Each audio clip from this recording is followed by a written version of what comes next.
আমেনা বাসুরটা না খায় আছে, ওর জন্য একটু দুধ কিনে আনতে পারবেন? গাইটা এই সময় মারা গেল, মহাজনের টাকাও শোধ দেওয়া বাকি। আমি যখন কি করবো রে আমেনা?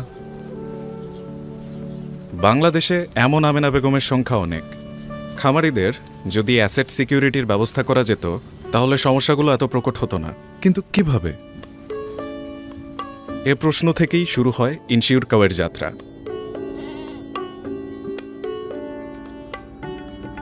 প্রথমে সমস্যাটা নিয়ে আমার বন্ধুদের সাথে আলোচনা করলাম। কোনো ইন্স্যুরেন্স কোম্পানি কি গরুর ইন্স্যুরেন্স করতে রাজি হবে?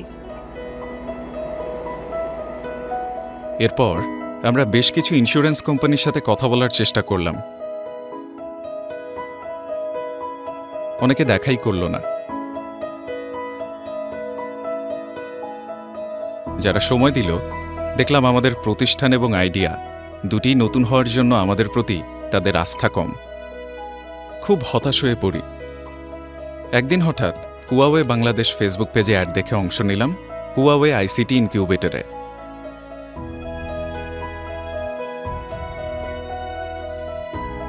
আমাদের আইডিয়াকে বাস্তবে রূপ দিতে আমরা অংশ নিলাম আইডিয়া স্টেজ গ্রুপে। প্রথমেই মেন্টরশিপ প্রোগ্রামের মাধ্যমে স্টার্টআপের প্ল্যান থেকে এক্সিকিউশন লেভেলের সকল ট্রেনিংই হাতে কলমে পেলাম।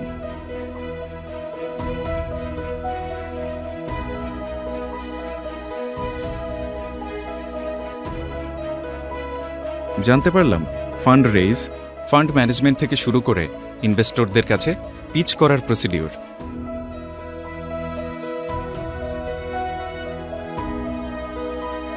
বেশ কয়েকদিন ট্রেনিং শেষে ফাইনাল কম্পিটিশনে আমরা প্রথম হই। উইনিং রিওয়ার্ড হিসেবে পাই সিড মানি, ফ্রি হুয়াওয়ে ক্লাউড আর থাইল্যান্ড পর্বে যোগ দেওয়ার সুযোগ। ততদিনে বিভিন্ন ট্রেনিংয়ের মাধ্যমে আমাদের প্রজেক্ট আইডিয়া অনেক ম্যাচিওর। তাই থাইল্যান্ডে যখন ইন্টারন্যাশনাল ফোরামে প্রেজেন্টেশন দেই তখন সবাই আমাদের আইডিয়া পছন্দ করল। আত্মবিশ্বাস সঞ্চয় করে আমরা দেশে ফিরে ফাইনালি কয়েকটি ইন্স্যুরেন্স কোম্পানির সাথে দেখা করলাম। তারা আমাদের কথা মন দিয়ে শুনল এবং আমরা কয়েকটা কোম্পানির সাথে টাই আপও করলাম। ধীরে ধীরে আইডিয়াটা বাস্তবে রূপ নিল। গরুর ইউনিক আইডেন্টিটি প্রযুক্তি ব্যবহার করে আমরা তৈরি করলাম এনশিওর কাও অ্যাপ।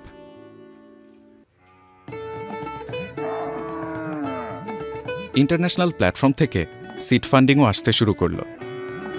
আমরা প্রত্যন্ত এলাকার খামারিদের এই অ্যাপের সাথে যুক্ত করলাম। এই অ্যাপের মাধ্যমে এখন তারা গরুর লালন পালন নির্দেশনা, টিকা দেওয়ার সময়সূচি এবং ইন্স্যুরেন্স সুবিধা পাচ্ছেন।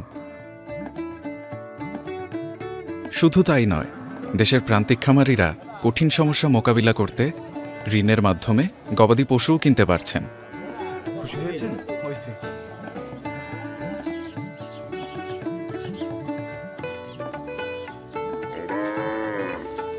কি শফিক, গরু কিনলা? জি চাচা, আজকে কিনলাম।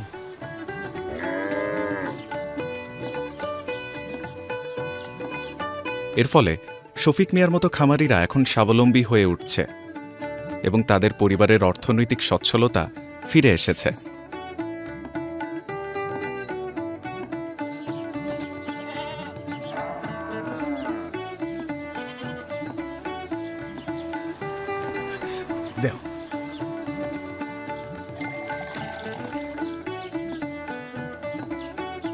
বউ, কাল কিন্তু গরুটারে টিকা দিতে নিয়ে যাওয়া লাগবে না, মেসেজ আইছে। সকাল সকাল যায়।